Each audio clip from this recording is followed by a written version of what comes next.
Hi there, everyone. This is Mary Kurek with Frontrunners Innovate, and we are so excited today to have Dr. Stephen Hobbs with us. And he hits, like a chord with me like you wouldn't believe. It's the mentoring topic. But what he's done with mentoring and mentees and mentors, on the whole package, is something I think most of us who've ever done mentoring would only dream of. So we're going to hit that and a few other things that, that he does that this man wears like 3 or 4 hats. So we're going to get to all of that. But first, let me introduce him as the co-founder of and director of a program called International Mentoring Community. Did I say that right? Yes, okay. Yes. Very good. He comes to us from Canada. And we were just talking about how I just did a beach walk this morning and he's got snow coming down. So we're in 2 different areas of the world right now. But I want to get his backstory first, because we all know that a person's story there's always a thread that leads them to where they are. And I always like to find out where that thread is, because it sometimes will tell us where they're headed. But we want to talk to you first, Dr. Hobbs, about where you came from and where you're at now. So bring us from there to here, and then we'll move around in your different spaces. Sounds great. And hi, Mary. So I'm going to go to 1987, a pile of rocks in the middle of the road, which indicates that it's a place to stop because there's soldiers beside the rocks. And so we pulled to a stop, and I rolled down my window, and the soldier walked over and pointed at the machine gun, and it came through the window and touched the tip of my nose. And so I'm sitting there going, okay, my driver is answering the questions of the soldier back and forth. And I started to think, is that safety on that machine gun or not? So I pushed it to the side and it comes back. Push it again, answer the questions, going back and forth. And about a minute in, the machine gun started to wobble as it came towards me. So I'm pushing it over because now I'm thinking I'd rather lose my hearing than my head, right? I'm listening to the soldiers laughing at the soldier beside my vehicle. Another couple of minutes pass by and my driver says, okay, it's time to leave. So the machine gun exited the window and we drive away. And I'm looking through the side mirror and I said to my driver, how old was that soldier? And he said, she was about 14 or 15. And I went, okay. And so I started chugging through my head, all right. And I'm going, okay, 14, 15, it's a young woman, it's her workplace. The reason the gun's wobbling is it's quite heavy to hold, right, in a standing position. The other soldiers noticed it, the guy she's working with, so they're laughing because she's in this situation. She's trying to save face. All these things were all happening in this 3 minutes. And I called her my 3-minute mentor. And because of that, I made a declaration to my soul that I would do everything I could so that no young person would ever have to pick up a weapon again and point it at someone. And that's what I have been doing since 1987. Wow. Can I ask, where were you? Did you say that at the beginning? No. I want to know where you were. I was in Uganda, and I was actually working on an HIV/AIDS health promotion program for the country. And I was also doing a tree planting program. Wow. And so I was driving around giving presentations and visiting schools where they had planted trees. And that day I stopped and my 3-minute mentor greeted me. Wow. So mentors usually train you on something or teach you something. Well, give me a bullet or two, not literally, of what she imparted to you. What do you think she imparted to you at that point in time? Well, I'll go back to the word workplace, place of work. Okay. And to truly understand it, because I came out of a place of work here in Canada, and also, I've lived and worked around the world. But to be in that workplace, in that situation, the question I kept going around in my head was, did she enjoy what she was doing? Yeah. Or was this what she had to do just so that she could survive? Okay.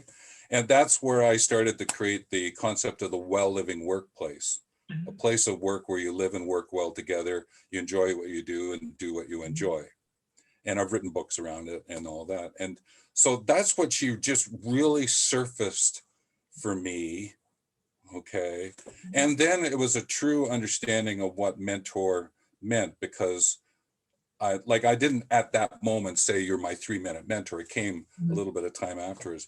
But what it did was it really got me to understand this notion of being an educator, and you're educating. And I dug deep into that, right? And played with all of that. And it actually led me back to university, and I did my doctorate in education.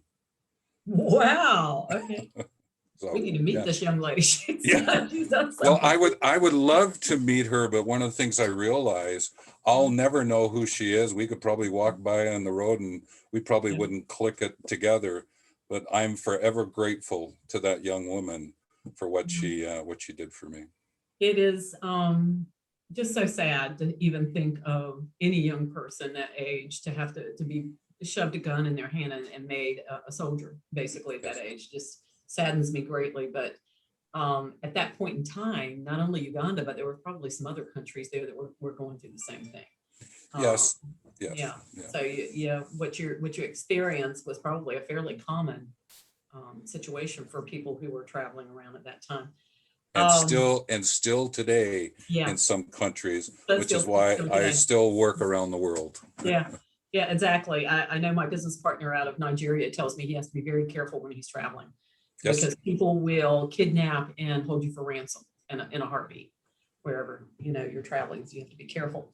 But so that's the why. Okay, bring us up to now where you've created this community, this whole mentoring certification process. Tell us about that a little bit. Well, when I got back and I dug into the different ways in which you educate, mentoring is one of them. There's another 9 that I talk about in my books and that. And then I went back, did my university, got into the workplace, team development, all of that, is that I realized that there wasn't really a community that supported mentors. Mhm. There's communities that support coaches, but mentors didn't really have a community, so to speak. And so a business associate and I got together and we said, well, let's create the International Mentoring Association. And I went, I think it's already taken, but I don't want to create an association. I want to create a community, which meant that what's the level of commonness that unifies us together? That's how you spell community, right? Level of commonness that unifies us together. And how could we get those who are interested in mentoring to be a mentor, even to improve the mentees world, so that we did it together? And so he and I created the International Mentoring Community. And because I had a certification background because of my own businesses, I said, well, what we can do is actually certify mentors competent in mentoring. And so we went down the path and I created this verification system that we can use. It's linked to ISO standards, and I linked it back against the Criminal Code of Canada.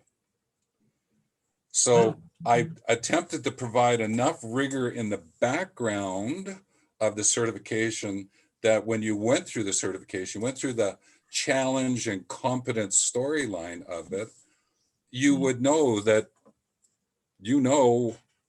and you can do mentoring. And that's where we went, and we did it on a community basis, and we want to work internationally, and thus International Mentoring Community.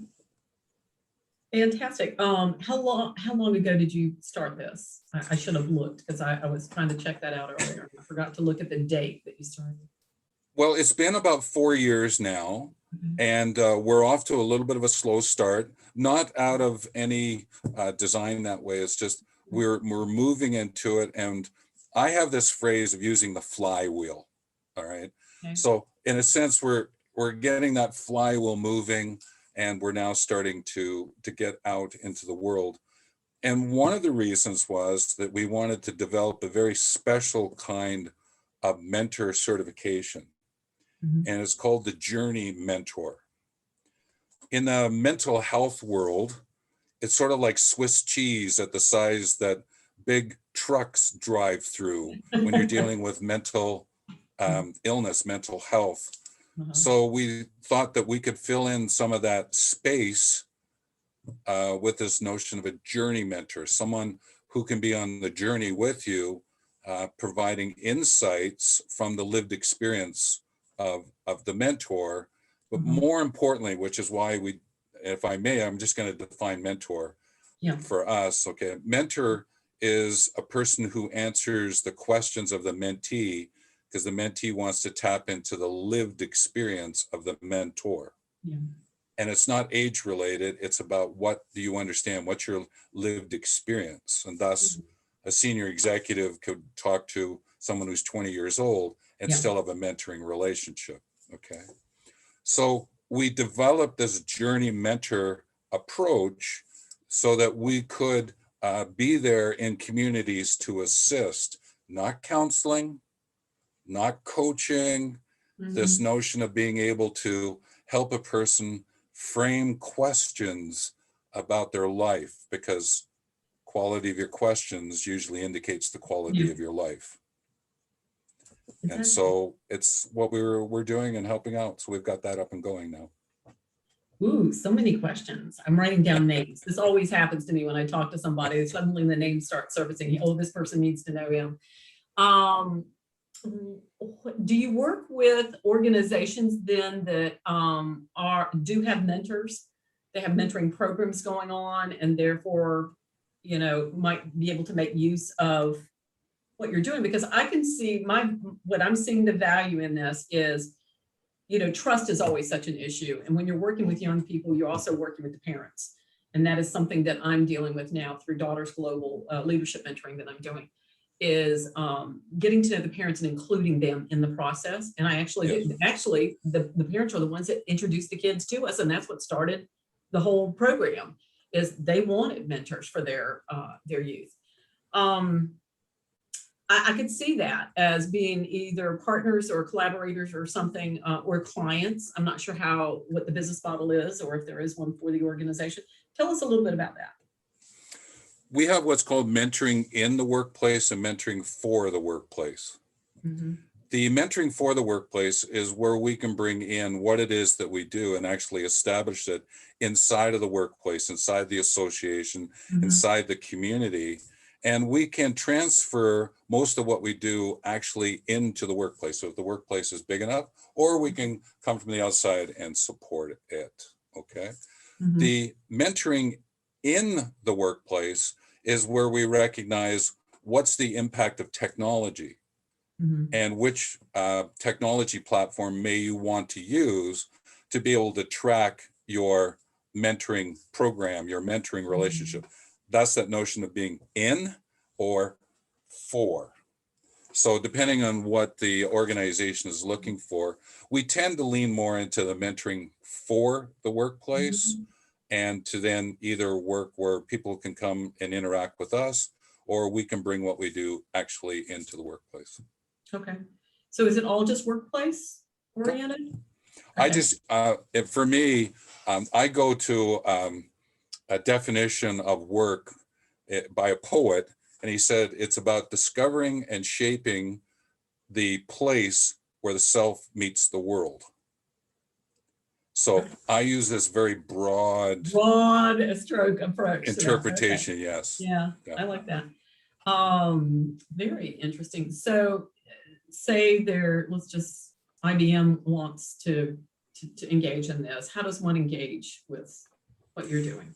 Well, one of the things we need to do is what's your imagined future and what's your current reality around this word called mentoring.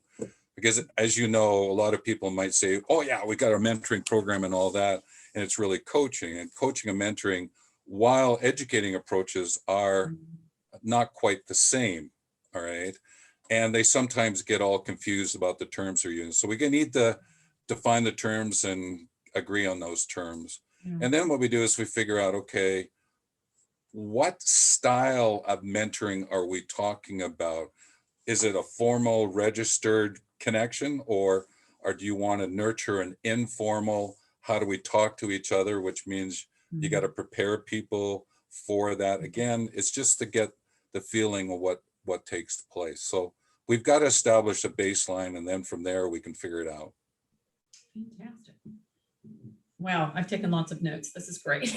So, yeah, when I get back to the trust factor that I was talking about, is being able to use that certification to get over the trust thing, and also the privacy thing. So Yes. tell me a little bit about that, because we know that, you know, people who are in spaces who are being mentored or whatnot don't necessarily care for everybody and their brother to know what's going on. So I don't care how tender it gets or how professional it, you know, it needs to be. Still, it's very private, I think. True. Relationships. Yeah, trust is one of the 7 core ethical values framed by this mentoring in the workplace program. And I liken it to the notion of truth, trust, and transparency. And that's one of the key concepts that we want mentors to understand, is that, yes, you're speaking from your truth. Let the question of the mentee come from truth, so that what you can do is trust it, all right? Find the honesty in what's going on, and then provide the transparency, right? Even to the point of, hey, I don't have an answer to that question right now. Why don't we both go get the answer? Not, oh yeah, I'll go get the, no, let's both go get it. And therefore the mentee, in a sense, becomes a mentor of the mentor. And that is what deepens the relationship. So then when you go to bring like stories of privacy, it becomes really obvious, because they're in this very trusting approach, that privacy is not going to be an issue, because you're just going to keep it to yourselves anyway.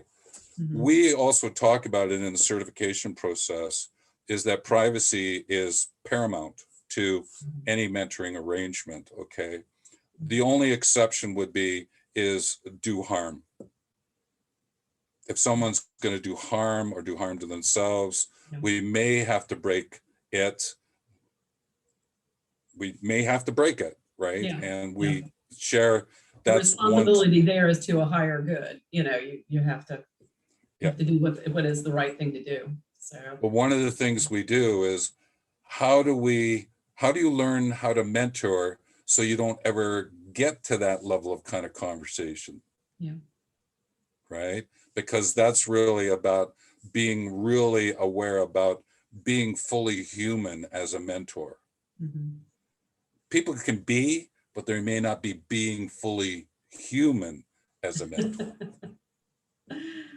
Well, you know what? This is a subject we can be on all day long. But you know, right before we started, you gave me a couple of other pillars that you kind of focus some of your energies in. And I know that this runs through, you know, as someone who appreciates mentoring and has had that experience you have with that child. I know this runs through everything you do in your life. So just like it does mine. I mean, it's in your blood. This is what you do whenever there's an opportunity that presents itself to do it.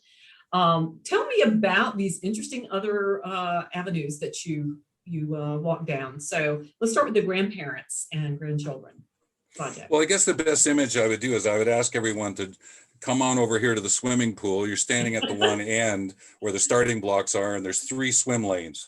Okay, so if you have that imagery, my right-hand swim lane is about grandparents and grandchildren, and how the grandparents want to deepen the relationship with the grandkids using a nature-based trees activities. And from that perspective, you can get out all the different kinds of storylines and life issues using trees and nature as your background. And I have oodles and oodles and oodles, good term, oodles and oodles and oodles of experience in the outdoors, right? Like I was a whitewater rafting guide for 22 years. Oh my gosh.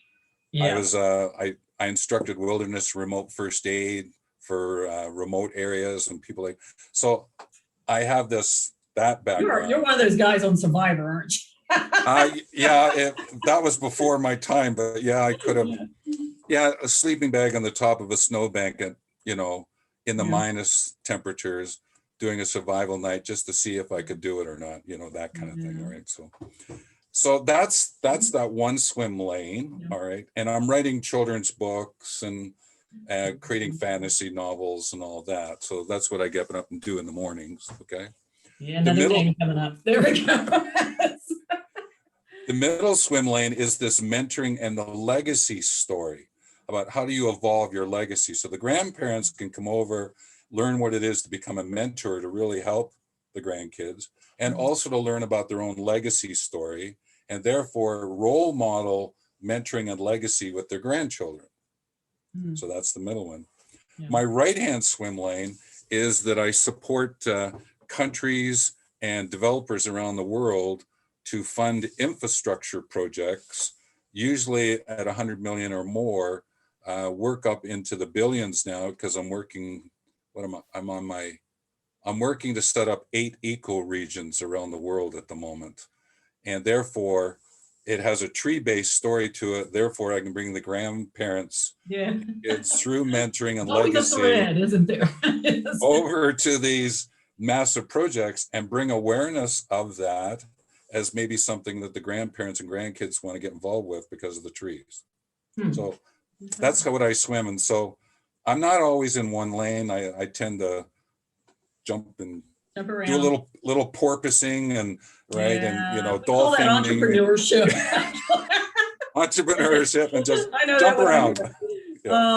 But you get things done, and this really fascinates me. So tell me a little bit more about the creating the ecosystems, the aim, the goals. Give me examples, however you can paint a picture for me, because I'm a visual person. So help me with that. Well, we've got one project that's underway at the moment, and please know that I'm not tooting horns or anything, but this actually is happening, because some people, you get that sort of look that goes, yeah.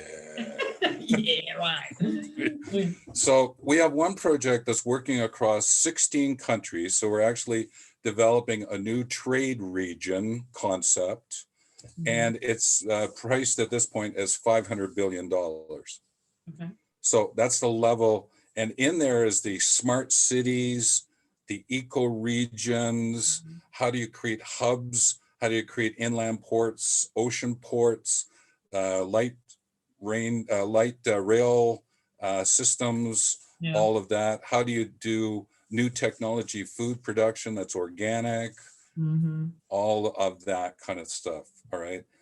And so that one's in the go. I'm developing others that might be smaller, but some of them are across country, some of them are still inside a country.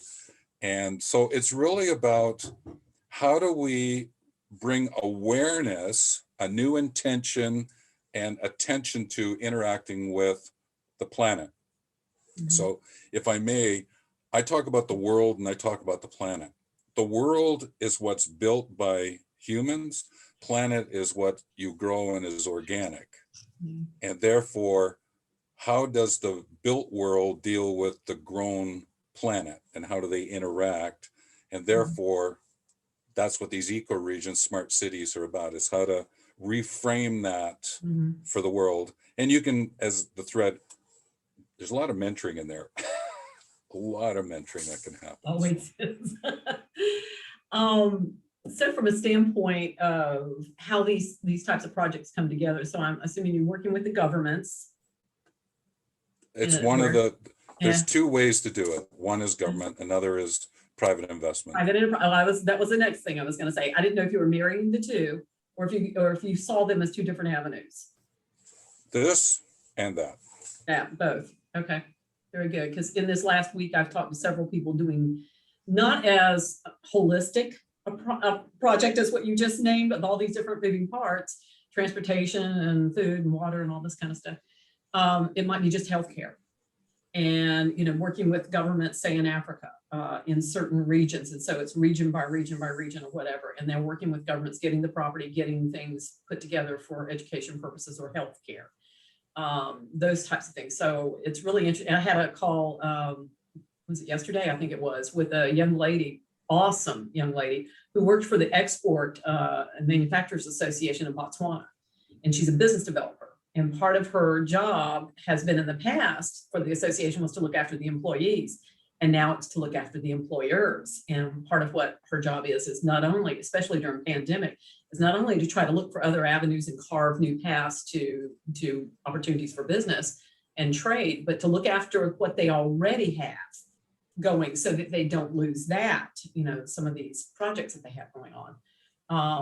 But Diamonds is what keeps all of their kids in school there. And Yes, so it is. while they might be little and not well thought of around the world, or maybe not thought of at all because it's, such a small place, not many countries in Africa can claim that every kid goes to school because they have the wherewithal there that they can Yeah. do it. The government sees that. So interesting stuff that you're doing. And I know that, governments seem to be really happy if you'll do something free for them, they'll do something free for you.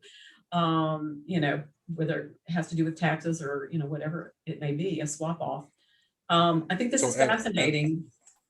as an Go ahead. example, Mary, Mhm.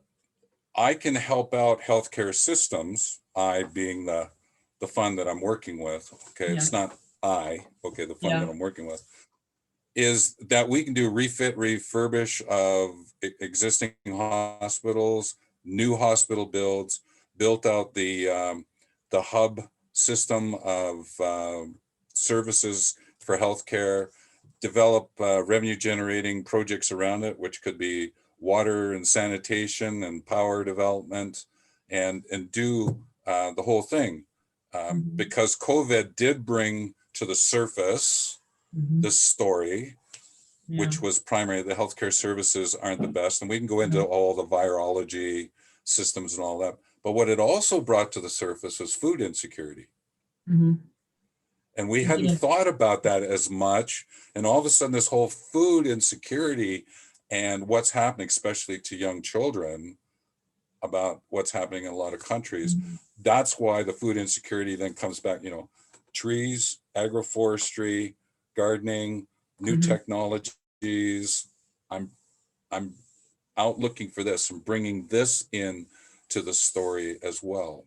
Yeah. So I just use it as an example to Yeah. what you're talking It about. did. It did bring some of that to the surface. It's interesting because literally while we're talking, I've got a young lady in Nepal that's one of my Frontrunners League members getting ready to try to do a campaign to get food. She said they're starving here because the pandemic, a variant of the COVID, has hit them extremely hard. Of course, they're near India, which India is dying at the speed of light. God bless them right now. So it's just, she's trying to raise money to get food for some of the homeless, and as she calls it, the day laborers that are there that are starving. And I'm like, wow, this is just scary business. I want to get it's to kind of interesting. Go ahead. Just so a little sidebar, okay? Yeah. I was just talking about Nepal this morning about an hour before we came on this call. This gal is, she went through our World Hope Youth Mentors program. She runs a girls and young ladies empowerment sort of education nonprofit there. And so she's able to see what's going on there and does a good job with what she's doing. So I said, you send me the information, I'll send it around my network. If you're doing a campaign, just make sure you've got the right, you've got a nonprofit that's respected. And I think she owns one, so she has it going on. And the funnel for how the money comes and goes and that kind of thing. I said, I'll be glad to send it around my network. And I have a couple of people who work in food that might be able to help her. So, so that's what we do. It's the connections that we make. That's how it works. Yeah, it is. It's who you know. So when I end up on, you've got a lot of balls in the air and a lot of people that you're kind of moving, it's almost like a little chess game type thing you're moving around. Who do you need? What types of connections are useful to any one of the entities or any one of the organizations that you just mentioned or projects? I feel like there's collaborators, partners, there's people out there that would be good to bring to the mix, resources of one kind or another, innovators that are innovating some of the, when you mentioned smart cities, people who are innovating in that space. Whether that be water or right now I'm thinking of one in mobile power, that kind of thing. So tell me what interests you in terms of what type of resources you're looking for. Okay. To the framing of what you gave, I'll go to my left-hand swim lane, which is the international work. Okay. Technologies, people talk about them as like green technology. That's getting to be an overused word, but the technologies that are going to be assisting humanitarian efforts. All right. If they come forward, I will always take a look at those because I'm always collecting them for these bigger projects. And so I have a technology list and I introduce them to the funder. Up the middle is while we can work one-to-one with people, and if you wanted to learn how to become a certified mentor, please, you can get a hold of me from that perspective. Or if you have an area where you want to bring a mentoring program to be for workplace, community, association, whatever it is, we can have a conversation about that.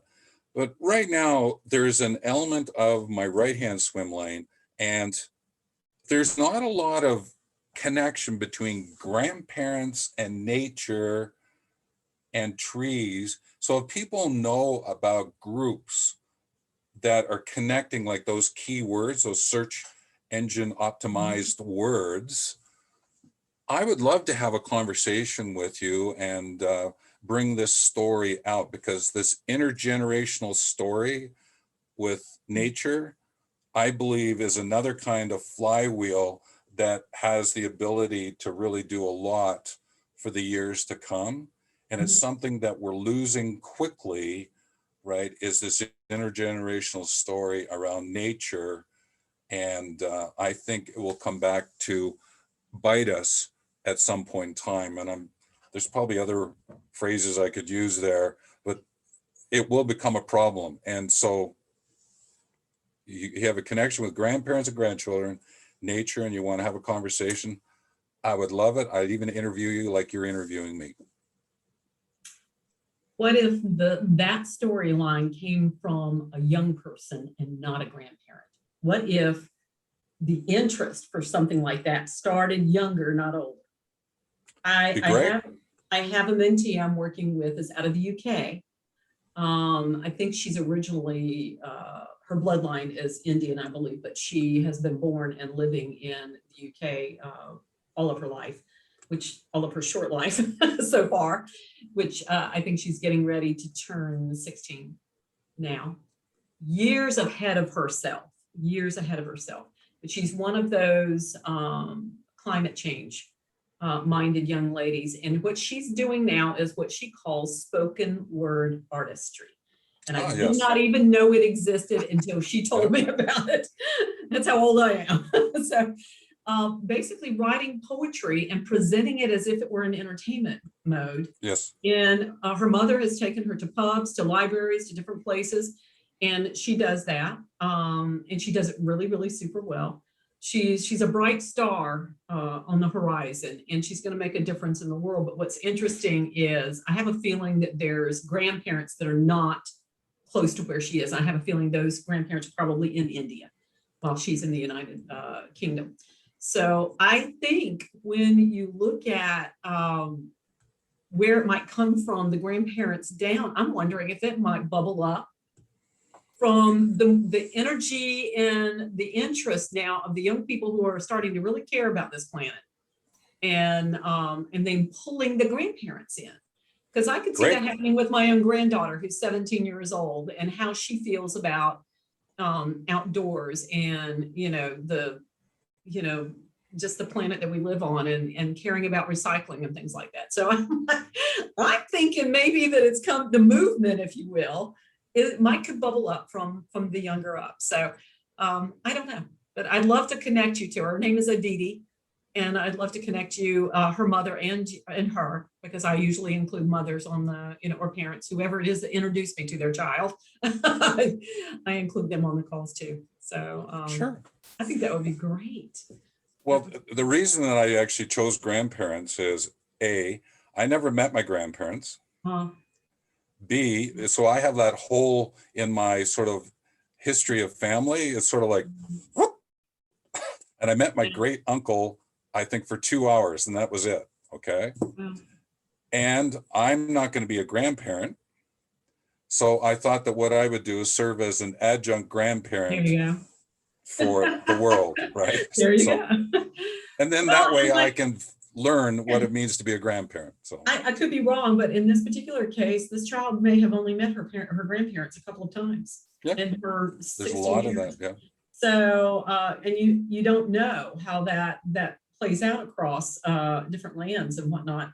I have a Tanzanian mentee that's 14 years old, and I think lives in the vicinity of her grandparents, and she talks about them a lot. And one of them was very influential in pushing academics toward her and making her understand that her education is so important. And because of that, she's number 7 in her country in academics at 14. And, but her father, who introduced her to me, lives in Zambia. Yep. So, it's interesting how these families are kind of split apart and moving around the world. And so I think maybe the mentoring aspect is really especially important because we don't have everybody in the same place, so that comes in handy to have that extra parental figure, if you will, to be your kind of supporter and your cheerleader, that kind of thing.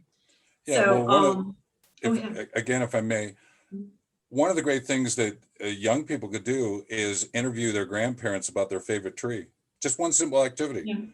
And that conversation will bring out something that's just unbelievable for both. So, and I collect those because I'm going to be creating anthology stories from around the world. Awesome. And so, again, that's how we can help. Yeah, I've got somebody. Thank you again, and he's from Uganda, by the way. Well, there you go. Okay, there's that one. But I'm thinking beyond trees is just in gardening and in general appreciation of green things that you can have your hands on, for sure. So fantastic. This is great. Good stuff. I'm going to play with you a little more after we get off record. But if you're able to grant me a couple of minutes, but thank you so much. We're going to drop in all the links that you want to share with us for your social and your websites and all these different endeavors that you're doing, and share that with people. So everyone, and his LinkedIn profile. So those of you who are seeing this on YouTube, you'll have all that information in the description here, or you can go to www.frontrunnersinnovate.com and you can see a lot more about Dr. Hobbs and what he's doing, and then also a lot of other people that I think Dr. Hobbs wants to meet, and we'll have them introduced to him. So thank you, everybody. And thank you, Dr. Hobbs. I appreciate it. You're welcome. Thank you. Mm-hmm.